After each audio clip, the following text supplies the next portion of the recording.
Hi, my name is John Gray, and I'm an owner and trainer of Fundamentals First Canine Training. I want to thank you for checking out our new podcast, Forged in Fundamentals. Hopefully, you guys liked episode 1, but I've got a special guest today for episode 2. So, without further ado, I'm going to let him introduce himself. Thank you for listening. Yeah, my name is Matt Foster with Kingdom Canine. Current law enforcement, former military. I was a handler in the military for a couple of years, deployed overseas in Afghanistan with single-purpose bomb dogs. Came back and got into law enforcement. Worked a patrol dog, dual-purpose bite and bomb, and I am in the process of getting a new program set up for our SWAT team for a SWAT dog. Through all of that, I decided to start getting into dog training and manufacturing dog training equipment. The very first piece of equipment I made was a bite table.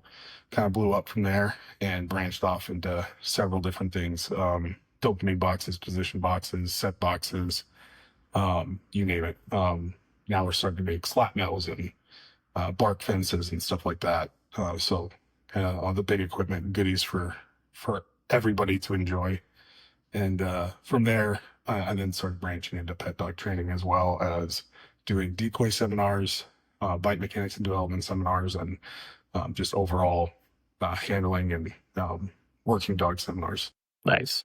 So, for people listening that don't know, like some of the equipment, what do you use the bite dog table for, the bite table? Sure.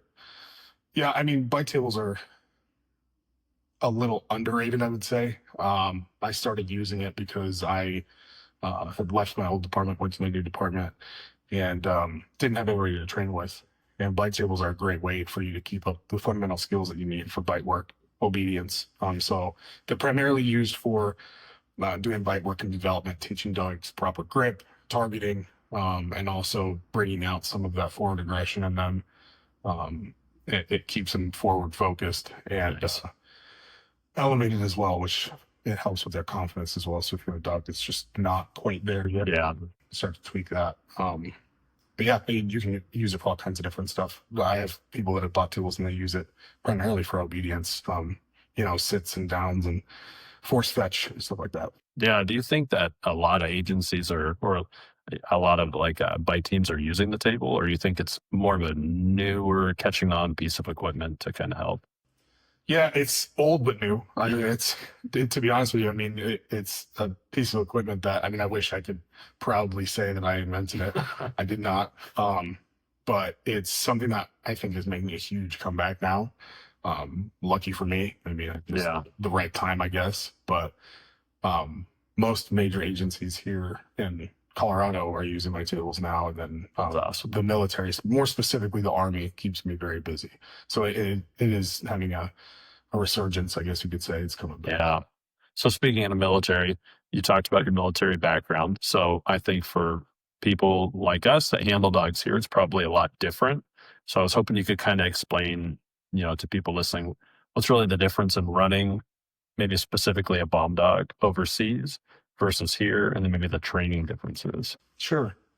Yeah, I would say the differences are, and it kind of depends on where the climate is, as far as whether we're at war or not. Right. I was in during wartime, so the odds of me finding an explosive are exponentially higher than any team back here in the United States. I mean, it's just the way it is, which is a good thing. Yeah. You don't want a lot of domestic teams Right. with a lot of explosives, but that's just the reality of it.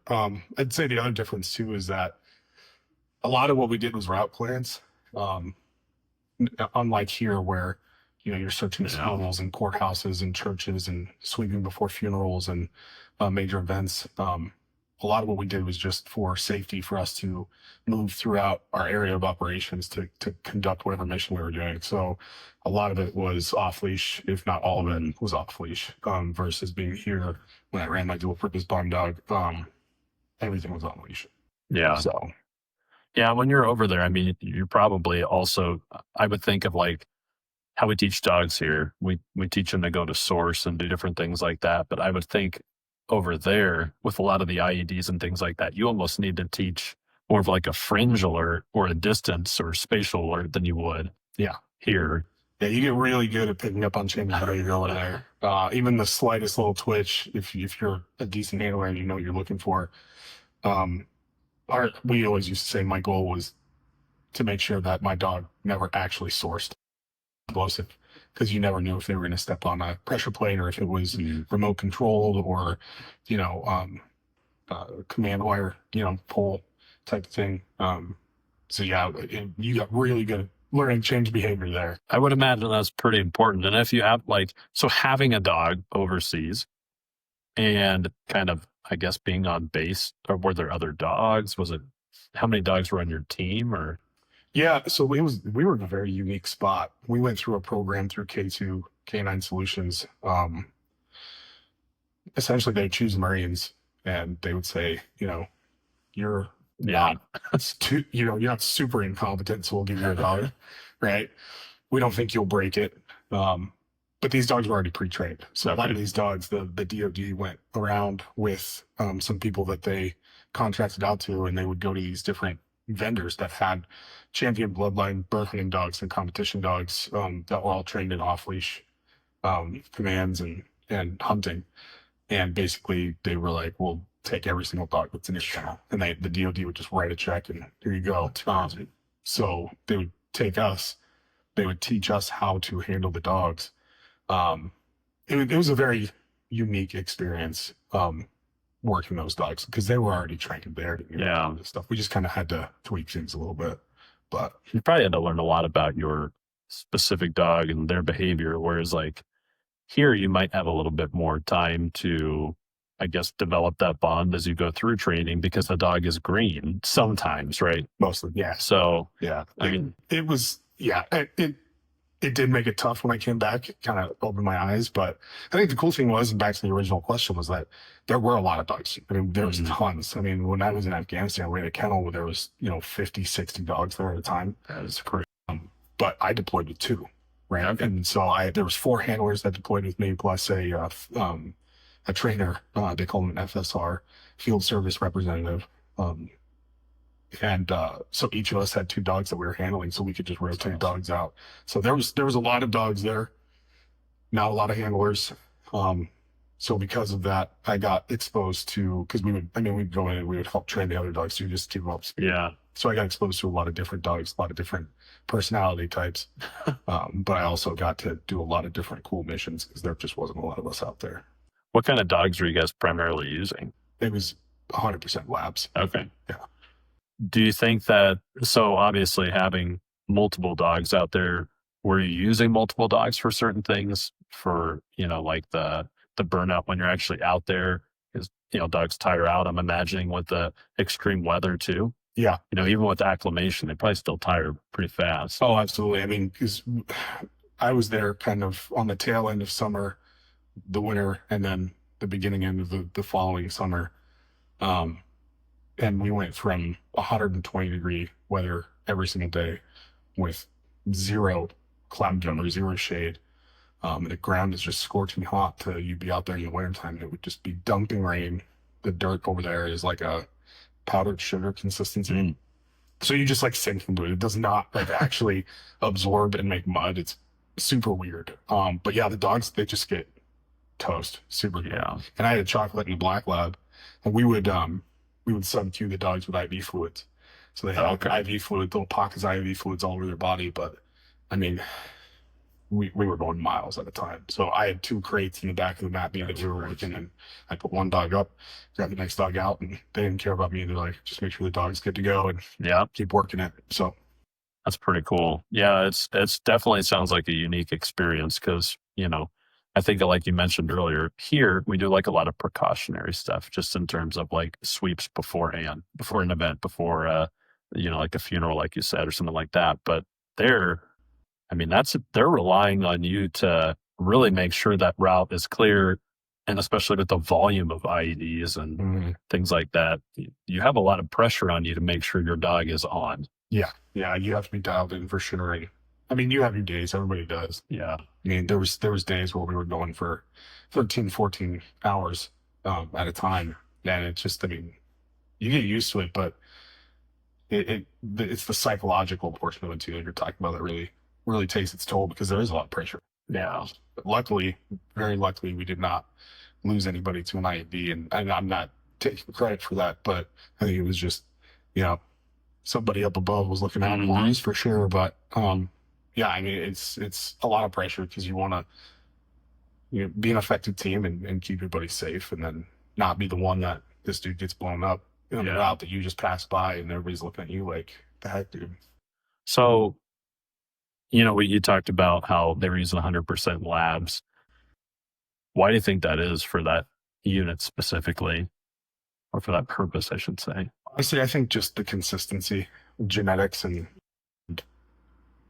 the training for duck hunting or some of the competitions that they do primarily are labs, and you get a lot of these vendors and people that are breeding these show dogs and champion dogs and hand casts and whatever else, and they're primarily labs. It's not to say that other dogs can't do it. Right. We worked with the Brits, and they had Springer Spaniels and GSPs, and they even had some dogs from the pound. Yeah. And they worked. That's pretty cool. They worked great, but I think the difference is that the U.S. DoD had money. Yeah. They knew that these breeders and these vendors had top of the line genetic dogs ready to go that were trained, and so they just, I mean, if it works, it works. So it was more consistency. Yeah, and I think that's one of the things, because we get asked that question a lot, like, why do you guys use this certain type of dog? And while you can never fully say, hey, this dog's going to be perfect, right? You can, like you said, you can genetically stack the odds. And then go with that, you know, those champion bloodline dogs, hunting dogs, that it's built into their genetic code. Right. It makes it a lot easier then for somebody to train them and develop for what you're doing, you know? Absolutely. You know, I always talk crap about the chocolate lab, the female that I had, because she was just so obstinate. But the one thing I will tell you is that her independence, you can't train that. Yeah. You just can't. I mean, you would send her out and she would go for miles and never turn around and look where I was at.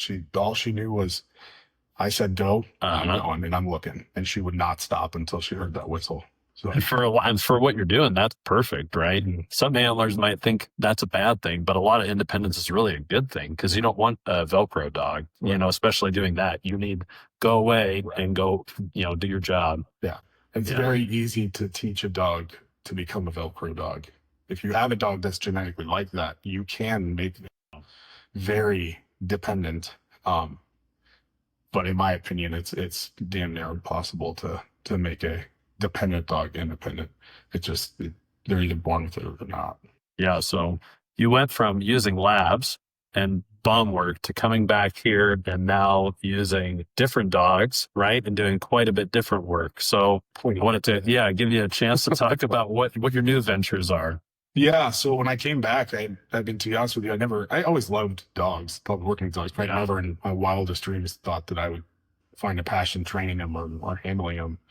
In fact, I didn't even volunteer to be a handler overseas. They just looked at me and they're like, you seem all right. You're the guy. Do it. And I really did find my niche there. And so when I came back, I wanted to keep doing it. And I was lucky enough that the department that I was working at, I was able to start, I should say revamp, because they had one like 12 or 13 years prior and just never kept it. Yeah. Small department, and just, it's hard to do. But I was able to revive the program and got my first Malinois, and calm down, right? Yeah, very. Yeah, no, it was that was an interesting ride for me for sure. But it was eye opening, because you go from getting these dogs that are all pre-trained and you know, I mean, you have your quirks here and there, to getting my first green Malinois that was bred to bite human beings, and a whole different ballgame. So. Did you think that, so taking on a green dog and then kind of being responsible for most of that training, did you like that process more in terms of maybe not the work you were doing, but specifically working with that dog? Or, you know, I guess, did you see a benefit in working with the green dog, or you think more of the pre-train? No, I would say if your aspirations are to be a handler, then it doesn't matter, right? Go get a pre-trained dog and just go handle the dog. If your aspirations are to understand the why behind it and progressed from there. You hear a lot of people say your first dog sets you up for your second dog. That was the mindset that I had going into it. So Yeah. having a green dog and fumbling over everything, it really, really pushed me to continue to further my training, because I felt like this is something I wanted to do the rest of my life. So yeah, to answer that question, having a green dog to me was more valuable because I learned where my deficiencies were than what I needed to do because the dog had the genetics. Yeah. I just had to show him what his job was and what his potential was. And it's a lot harder than people think. Yeah. And I think that as we see people working dogs now, specifically like handlers that are taking more of the role of like, hey, I'm not just a dog handler, I'm a dog trainer. It drives them so much further in the fact that they can actually correct behavior because let's be honest, even a trained dog, you're never done. No. Right? It's just No. one problem, you fix that problem, and then another one surfaces, right? And so, but doing that has probably given you all the capabilities to not only identify those behaviors you don't want, but know how to fix them.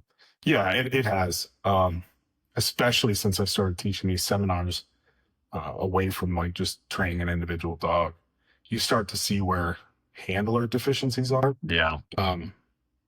And I really picked up on a lot doing that just because there were several times where I'm teaching a decoy how to train a dog because once the dog is on decoy, they're the trainer.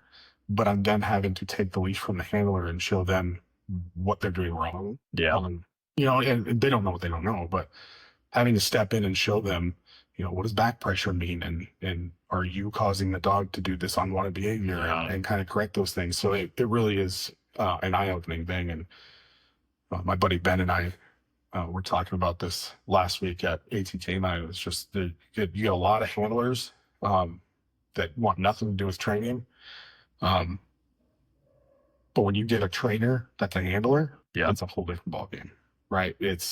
That's when you start seeing dogs that are like lights out. Because a lot of handlers are like, I'll show me a couple methods. Yeah. Right. And our t-shirt is principles over methods. You get a lot of handlers that are like, just show me a couple things and I'll figure it out. But then you get the trainers that are handlers and they want to understand the principles and then the methods just fall into place. So yeah, there's so much that goes into it. I mean, from detection to bite work, sure, there's probably some just basic underlying fundamentals of dog training that kind of stay, right? Yeah. The principles of timing and markers and things like that. However, you have so many factors that go into having a dog bite onto somebody, doing it properly, and then staying there in the fight. Right. It's a unique characteristic to select out of a dog, let alone train, Right. Yeah.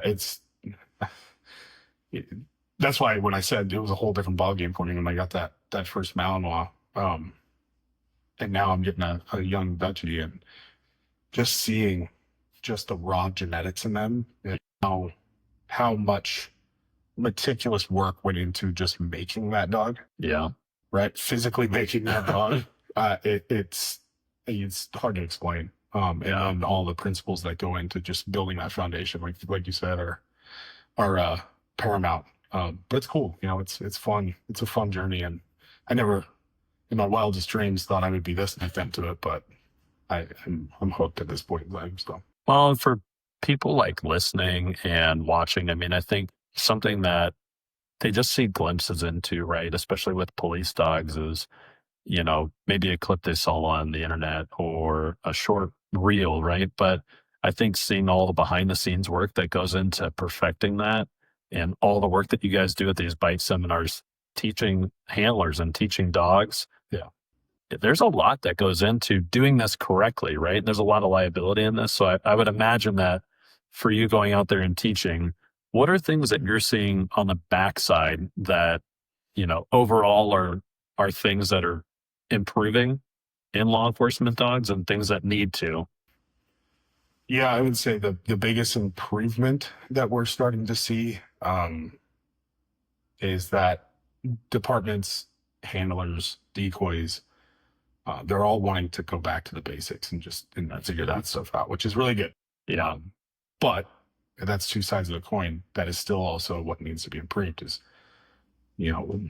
at that conference last week, there's 350 dog teams there. And, we had over 100 students just for our class for the week. And maybe a quarter of them actually understood the fundamentals when it comes down to dog training, Yeah. which is hard. And at the end of the day, you know, like I mentioned before, people don't know what they don't know. But like, if you're going to take on such a high liability asset for an agency, something that's going to cause injury to people, right, and could potentially get you criminally charged if you don't know how to use it correctly, you would think that there would be an urgency to understand how to do these things correctly, Yeah. so that you're not putting yourself in a worse position. But yeah, I would say it's both one and the same. I would say the fundamentals are getting better, Yeah. but there's still a massive lacking in the fundamentals of stuff. Everybody wants to do the flashbangs and the explosions and go through the car door window and you know, down into the drainage ditch, crazy stuff.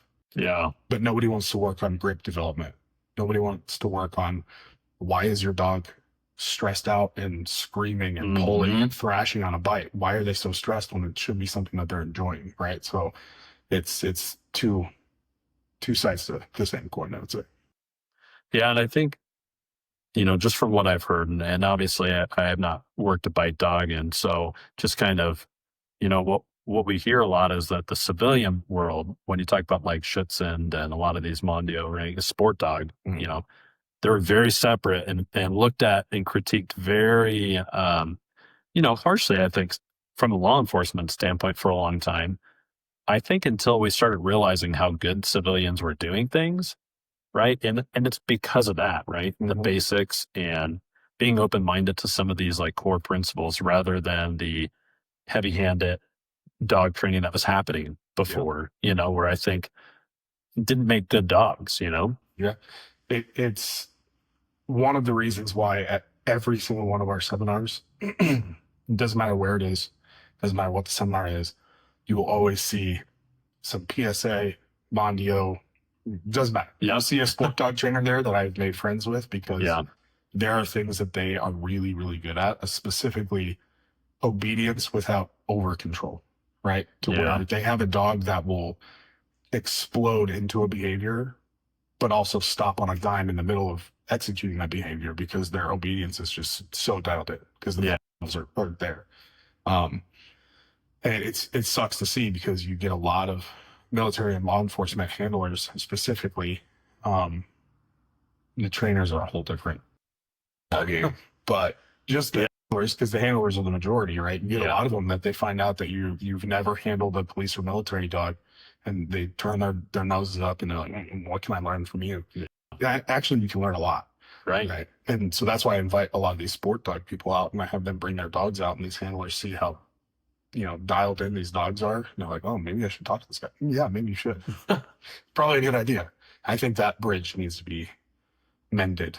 Because I think that they can learn a lot from the operational side of things on the military and police side too.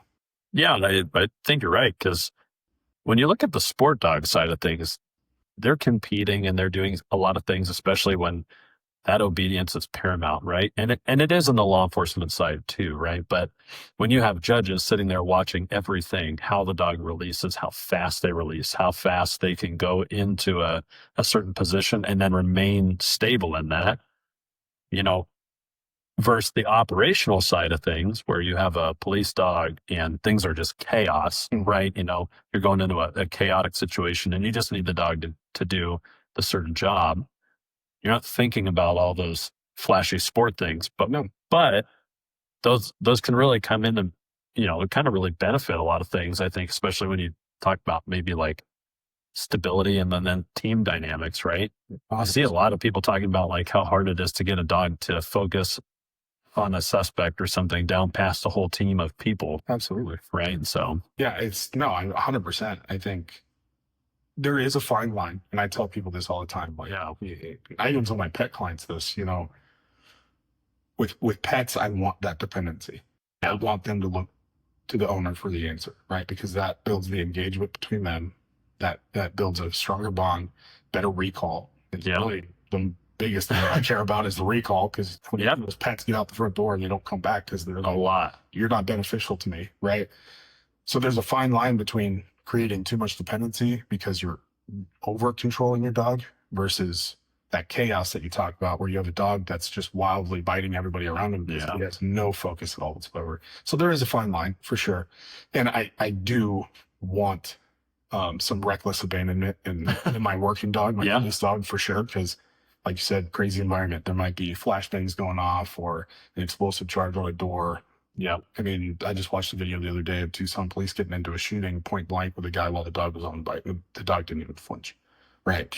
So, which, I mean, fantastic. Yeah. Fantastic dog. But those are the things that you have to look at. And you really, that's why I think the bridge should be gapped, or the gap should be bridged Yeah. between sport and operational side of things. Because I think that if you work together, we could actually really fine tune those things. And you can get a lot of police and military dogs that are riding that line, Yeah. but have enough control that you're mitigating a lot of liability. Well, and I think too, these dogs, I think people don't understand how important they are, how crucial they are to the safety of the officers that they're providing, right? So yes, we have a lot of other things now like drones and robots and other tools that we can use, but there are so many things about a dog's senses that drone's not going to have, right? Right. That dog's going to know where, when they come into that room, that somebody's in there, and probably where they are, right? And if they don't know very quickly, they're going to find out, where for us, using a drone or something, it's more complicated. And so they're critical to officer safety. And so you talk about all this training that you're doing, there's just a dog in the Springs, right, that got stabbed by a person, right? And so they're going into dangerous situations, and your training is so critical, Oh, 100%. And yeah, that dog and handler are actually good friends. That dog is brand new. And for that dog to stay in the fight, A, huge, and then B, live Yeah. through a leg amputation and all that stuff. I mean, that's just that's a 1 in a million type of dog right there. Yeah.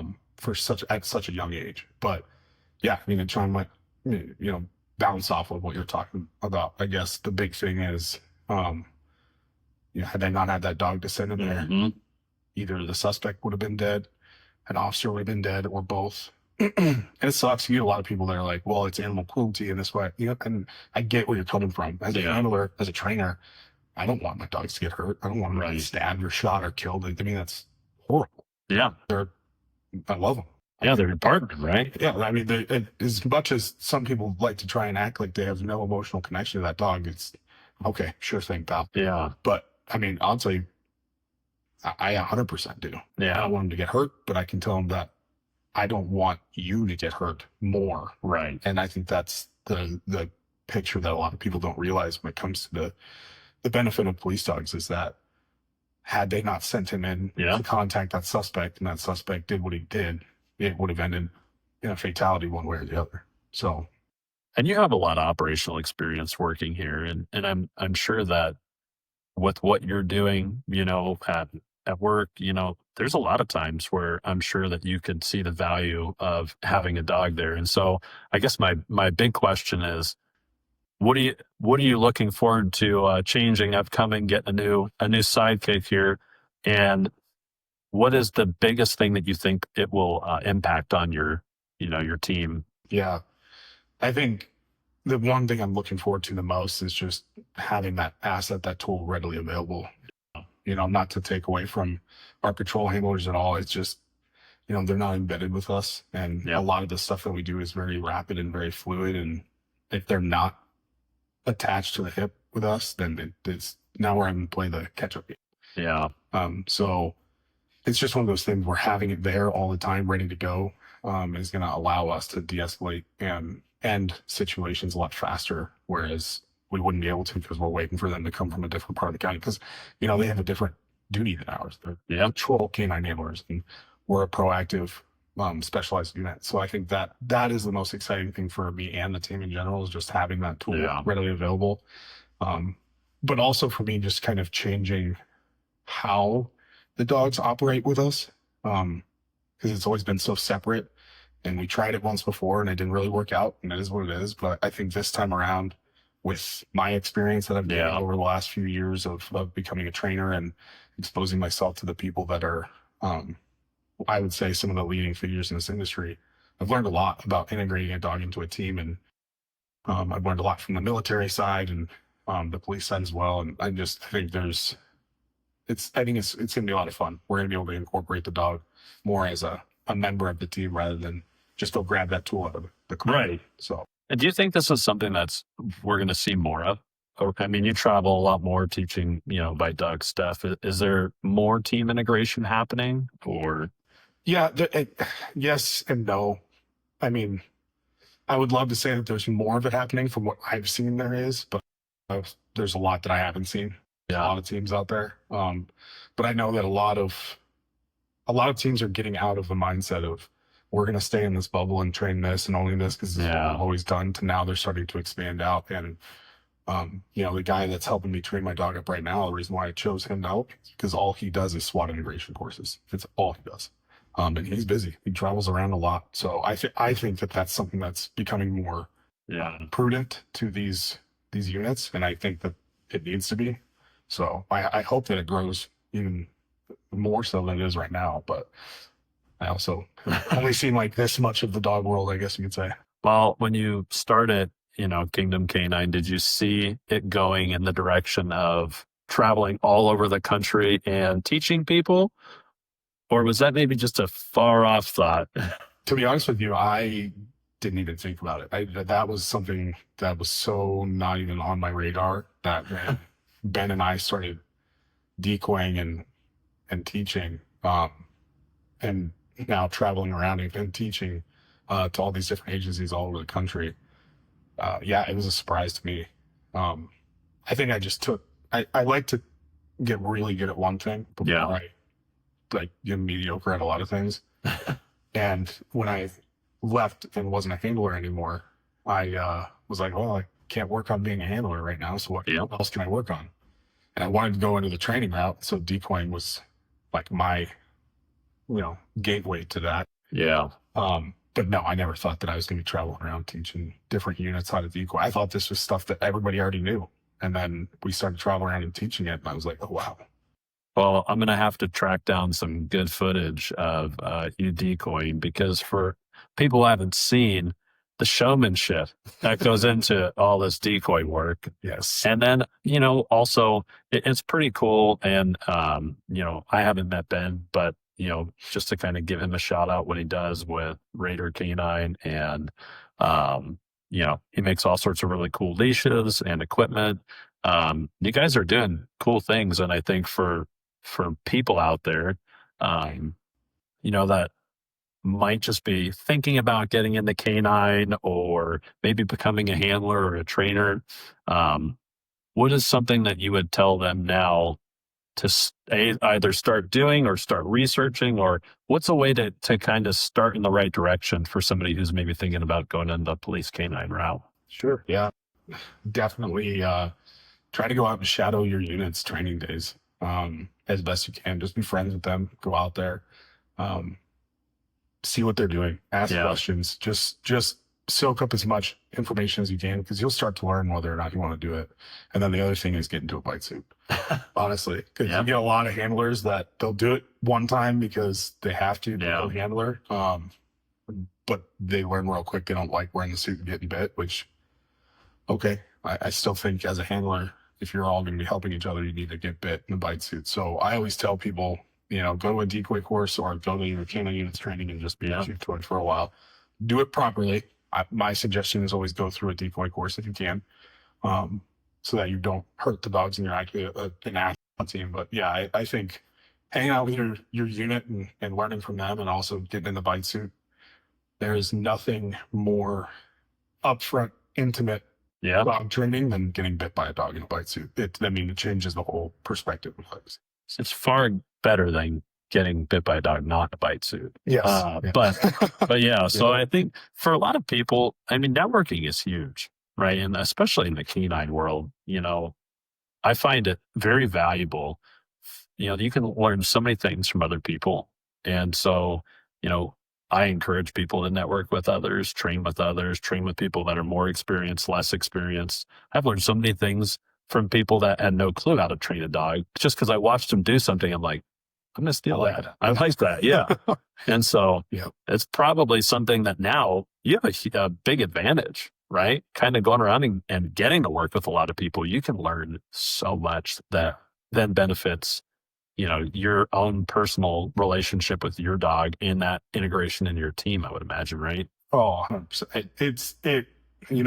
The journey that I put myself on, because I told myself from day one when they retired my dog and I left and went to my current agency full time. I told myself I'm not going to fall out of this community. I'm going to figure something out. And yeah, I mean, I networked Yeah. like crazy and just met as many people as I could, both civilian and law enforcement, which was also paramount to the success of just selling my bite tables. So it was kind of That's important. Yeah. But part of that was, hey, I'll sell you a bite table, but I'll also take bites for all your dogs. Yeah. And man, I can't even count how many dogs I've caught in the bite suit at this point in time. I mean, it's hundreds, if not more. That's awesome. But being able to put my hands on that many dogs, and then also in turn, when I started teaching the decoy stuff and learning from all these different people, yeah, it was super beneficial.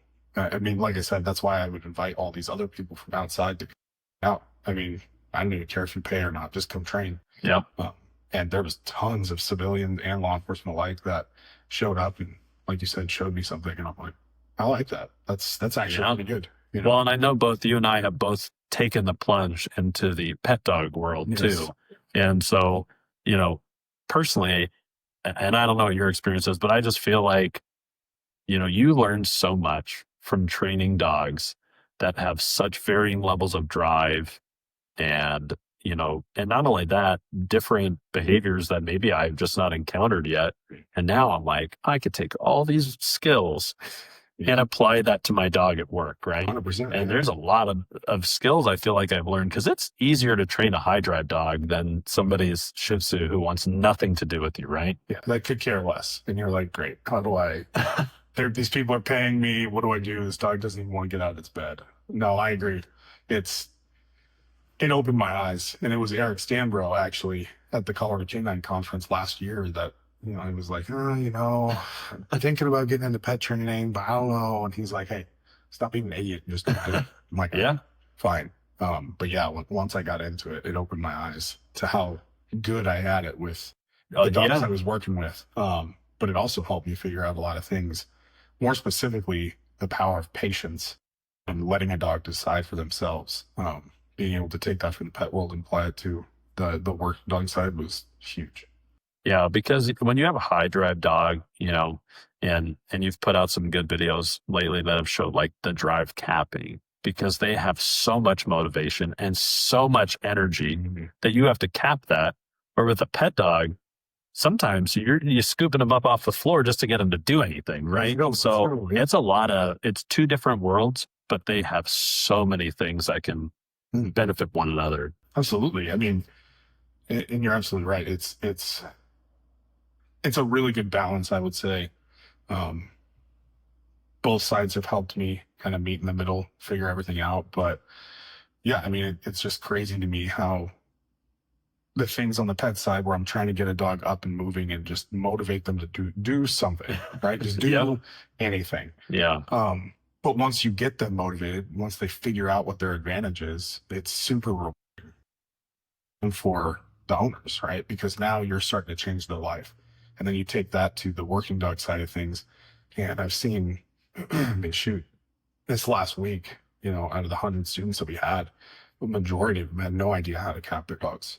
And it literally, I was like, okay, we're just going to stand here. Yeah. And see the frustration in them boiling. Uh-huh. And I would tell them, I'm like, we're actually training you how to be patient right now. And then their dog would all of a sudden do what we wanted it to do. And they'd be like, oh, yes. And they'd send the dog. And I'm like, see? And then the next time the dog just did it and did it. Yeah. And did it. So it's super rewarding on both sides. It's fun to watch.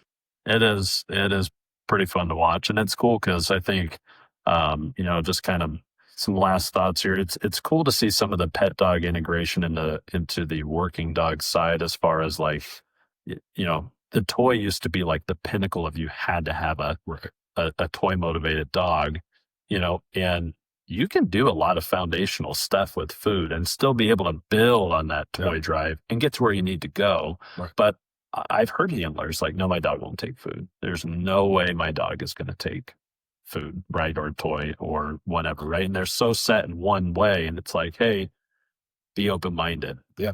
You If know? your dog's hungry enough, he'll take food. Yeah. And it's not starving the dog, but it's be patient. Yep. Because a lot of people just want to go straight for the end goal. I agree with you. If you just show a little bit of patience and open-mindedness, you'd be surprised at what your dog will do. Yeah. And again, I mean, we use that in our tracking training, right? Mhm. So, you know, you can use the dog's hunger to motivate them. And that's what a lot of the tracking trainers use is, you know, using food drive to drive the dog to keep their nose down to the ground and reward that behavior. Absolutely. And so it's really cool to see, I guess, just these worlds colliding a little bit and how much we're benefiting. So if, you know, for people watching, you have a lot of cool classes upcoming. I know there is a tracking class upcoming. Do you want to just give a little spiel into James and your Yeah. tracking course? Yeah, no. So we have tracking, fundamentals of tracking, which is going to be October 25th through the 28th, hosted by El Paso County Sheriff's Office down there in the Springs. Nice. Oh, it's going to start there. We're going to go to all different areas to set up some wild tracks for these students. But yeah, that's going to be primarily instructed by one of my trainers, James Stiltner, who used to work in the agency that I'm at. He went to a different agency, about to be a handler again.